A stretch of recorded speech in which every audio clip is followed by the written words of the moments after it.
Many older devices like smart home gadgets, IoT sensors, and legacy electronics rely on the 2.4 GHz band because they don't support the faster 5 GHz or newer 6 GHz bands. Spectrum routers often combine the 2.4 GHz and 5 GHz bands into a single network name, SSID, for simplicity, but separating them gives you more control. To enable or separate the 2.4 GHz SSID, you'll typically need to access your router's settings through a web browser or the My Spectrum app.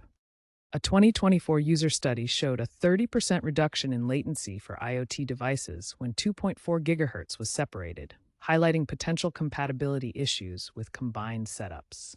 First, find your router's IP address. It's often 192.168.0.1. Type this into your web browser and log in. You'll need your router's username and password, which are often admin/admin or provided by Spectrum. Once logged in, navigate to the Wi-Fi settings. Look for options like Separate SSID, Enable 2.4 GHz, or similar wording.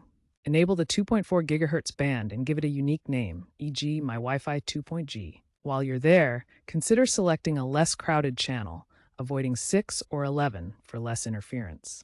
Save your changes. Some newer Spectrum routers, like the E31 series, use a web portal integrated with Spectrum's cloud services for easier updates.